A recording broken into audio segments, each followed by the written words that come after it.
ವಾಲ್ಮೀಕಿ ನಿಗಮ ಹಗರಣ ಮಾತ್ರವಲ್ಲ, ಮೂಡ ಹಗರಣದಲ್ಲಿಯೂ ಕೂಡ ಸಿಎಂ ಸಿದ್ದರಾಮಯ್ಯರನ್ನ ವಿಪಕ್ಷಗಳು ಟಾರ್ಗೆಟ್ ಮಾಡಿಕೊಂಡಿವೆ. ಈ ಪ್ರಕರಣದಲ್ಲಿ ಸಿದ್ದರಾಮಯ್ಯ ತಮ್ಮ ಅಧಿಕಾರ ದುರ್ಬಳಕೆ ಮಾಡಿಕೊಂಡಿದ್ದಾರೆ. ಈಗ ಕೇಸ್ ಮುಚ್ಚಿ ಹಾಕೋ ಪ್ರಯತ್ನ ಮಾಡ್ತಾ ಇದ್ದಾರೆ ಅನ್ನುವಂಥ ಆರೋಪವನ್ನು ಕೇಂದ್ರ ಸಚಿವ ಕುಮಾರಸ್ವಾಮಿ ಮಾಡಿದ್ದಾರೆ.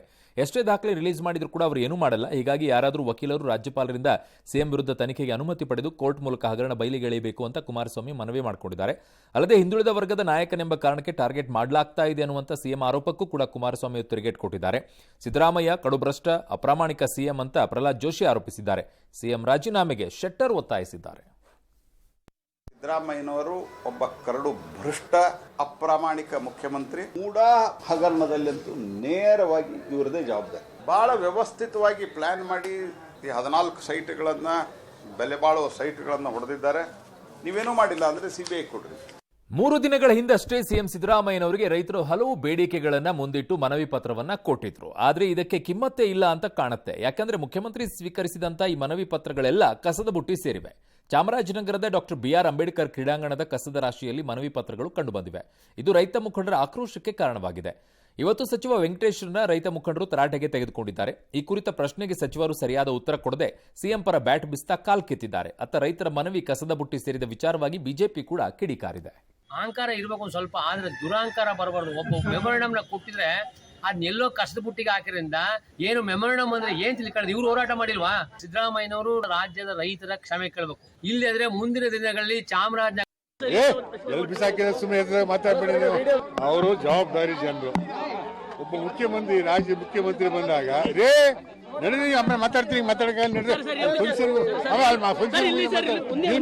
ಇನ್ನು ಮೂಡ ವಾಲ್ಮೀಕಿ ಹಗರಣದ ಸುಳಿಯಲ್ಲಿ ಸಿಲುಕಿರುವ ರಾಜ್ಯ ಸರ್ಕಾರದ ವಿರುದ್ಧ ಕೇಂದ್ರ ಸಚಿವ ಕುಮಾರಸ್ವಾಮಿ ಮತ್ತೊಂದು ಆರೋಪ ಮಾಡಿದ್ದಾರೆ. ಅದೇನು? ಈ ಸರ್ಕಾರದ ಕಸದ ಹೆಸರಿನಲ್ಲಿ ಕೋಟ್ಯಾಂತರ ರೂಪಾಯಿ ಲೂಟಿ ಹೊಡೆಯೋಕೆ ಮುಂದಾಗಿದೆ ಈ ಸರ್ಕಾರ ಅಂತ ಆಪಾದನೆ ಮಾಡಿದ್ದಾರೆ. ಗ್ರೇಟರ್ ಬೆಂಗಳೂರು ಮಾಡ್ತೀವಿ ಅಂತ ಹೇಳಿಕೊಂಡು ಕಪ್ಪು ಪಟ್ಟಿಯಲ್ಲಿರೋ ಕಂಪನಿಯೊಂದಕ್ಕೆ 30 ವರ್ಷದ ಮಟ್ಟಿಗೆ ಕಸದ ಟೆಂಡರ್ ನೀಡಲು ಮುಂದಾಗಿದೆ. ಇದಕ್ಕೆ 45,000 ಕೋಟಿ ಹಣ ಖರ್ಚು ಮಾಡ್ತಾ ಇದೆ. ಈ ಪೈಕಿ ಕಮಿಷನ್ ರೂಪದಲ್ಲಿ 10 ರಿಂದ 15,000 ಕೋಟಿ ಲೂಟಿ ಹೊಡೆಯೋಕೆ ಈ ಸರ್ಕಾರ ಪ್ಲಾನ್ ಮಾಡಿದೆ ಅಂತ ಕುಮಾರಸ್ವಾಮಿಯವರ ಆರೋಪ. ಇನ್ನು ಮತ್ತೊಂದು ಆರೋಪ ಈಗ ಬಿಜೆಪಿ ಅವರ ಮೇಲೆ. ದೇವರಾಜ ಅರಸು ಟ್ರಕ್ ಟರ್ಮಿನಲ್ ನಿಗಮ ಗೋಲ್ಮಾಲ್ ಪ್ರಕರಣದಲ್ಲಿ ಮಾಜಿ ಎಂಎಲ್ಸಿ ಡಿಎಸ್ ವೀರಯ್ಯರನ್ನ ಬಂಧಿಸಿರುವಂತಹ ಸಿಐಡಿ ಫುಲ್ ಡ್ರಿಲ್ ಮಾಡ್ತಾ ಇದೆ. ಈ ವಿಚಾರದಲ್ಲಿ ಡಿಎಸ್ ವೀರಯ್ಯರಿಂದ ಬಿಜೆಪಿ ಅಂತರ ಕಾಯ್ದುಕೊಂಡಿದೆ. ಅಕ್ರಮ ಆರೋಪ ಇದೆ, ಅದಕ್ಕೆ ಬಂಧನ ಆಗಿದೆ. ವೀರಯ್ಯ ಅವರು ತನಿಖೆ ಎದುರಿಸಲಿ ಅಂತ ಬಿಜೆಪಿ ಹೇಳಿದೆ. ಇನ್ನು ವಾಲ್ಮೀಕಿ ನಿಗಮ ಹಗರಣ ಸಂಬಂಧ ನಡೆದಿರುವಂತಹ ಇಡಿ ದಾಳಿ ಹಿಂದೆ ಬಿಜೆಪಿಯ ಕುಮ್ಮಕ್ಕಿದೆ ಅಂತ ಸಚಿವ ಎಂಸಿ ಸುಧಾಕರ್ ಆರೋಪಿಸಿದ್ದಾರೆ. ಹಿಂದೆ ಬೋವಿ ನಿಗಮದಲ್ಲಿ 50 ಕೋಟಿ ವರ್ಗಾವಣೆ ಆದಾಗ ಇಡಿ ಎಲ್ಲಿ ಹೋಗಿತ್ತು ಅಂತ ಅವರ ಪ್ರಶ್ನೆ. ಇನ್ನು ರಾಮನಗರ ಜಿಲ್ಲೆಯ ಹೆಸರು ಬದಲಾವಣೆ ಮಾಡೋಕೆ ಹೊರಟಿರುವಂತಹ ಡಿಸಿಎಂ ಡಿಕೆ ಶಿವಕುಮಾರ್ ವಿರುದ್ಧ ಕೇಂದ್ರ ಸಚಿವ ಕುಮಾರಸ್ವಾಮಿ ಅವರು ಹರಿಹಾಯ್ದಿದ್ದಾರೆ. ನಾನು ರಾಮನಗರ ತೊರೆದು ಮಂಡ್ಯಗೆ ಹೋದೆ ಅಂತ ಟೀಕೆ ಮಾಡ್ತಾ ಇದ್ದಾರೆ. ಆದ್ರೆ ನಾನು ಮಣ್ಣಿಗೆ ಹೋಗೋದು ರಾಮನಗರದಲ್ಲಿ ಅಂತ ಕುಮಾರಸ್ವಾಮಿ ಅವರು ಸ್ಪಷ್ಟಪಡಿಸಿದ್ದಾರೆ. ಇನ್ನು ಜಿಲ್ಲೆಯ ಹೆಸರನ್ನ ಬದಲಿಸಲು ಹೊರಟಿರೋದನ್ನ ಮಾಗಡಿ ಶಾಸಕ ಎಚ್.ಸಿ. ಬಾಲಕೃಷ್ಣ ಸಮರ್ಥಿಸಿದ್ದಾರೆ. ಇದನ್ನ ವಿರೋಧ ಮಾಡ್ತಾ ಇರೋದು ರಾಮನಗರದವರಲ್ಲ, ಹಾಸನದವರು ಅನ್ನೋ ಮೂಲಕ ಕುಮಾರಸ್ವಾಮಿ ಅವರು ನಮ್ಮ ಜಿಲ್ಲೆಯವರಲ್ಲ ಅಂತ ಬಾಲಕೃಷ್ಣ ಅವರು ಟಕ್ಕರ್ ಕೊಟ್ಟಿದ್ದಾರೆ. ಅದಂತೂ ಬೆಂಗಳೂರು ದಕ್ಷಿಣ ರಾಮನಗರ, ನಾವೆಲ್ಲ ಬೆಂಗಳೂರಿನವರು. ಅವ್ರ್ಯಾರು ಹಾಸನದವರು.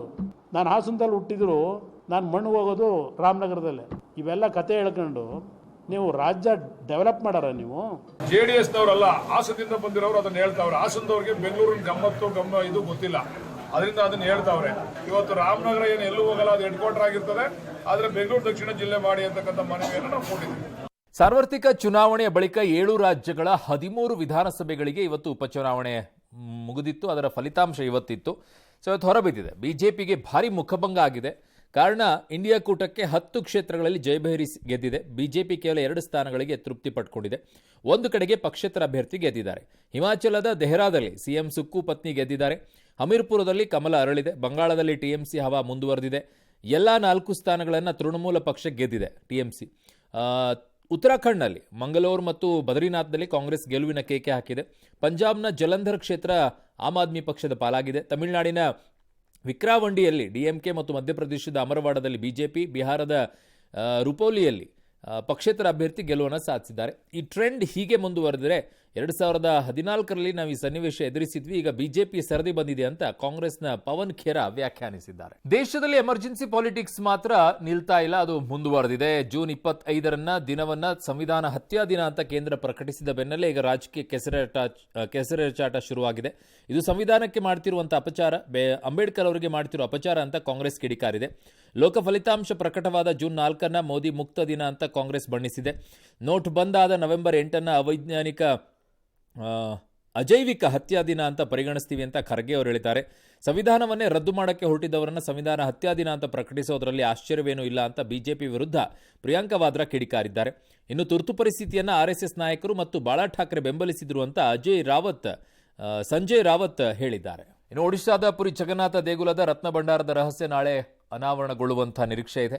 46 ವರ್ಷಗಳಿಂದ ಮುಚ್ಚಲ್ಪಟ್ಟಿರುವಂಥ ದೇವರ ಆಭರಣಗಳಿರುವ ಕೊಠಡಿಯನ್ನ ನಾಳೆ ತೆರೆದು ಲೆಕ್ಕಿಸಲು ತಯಾರಿಗಳು ನಡೆದಿವೆ.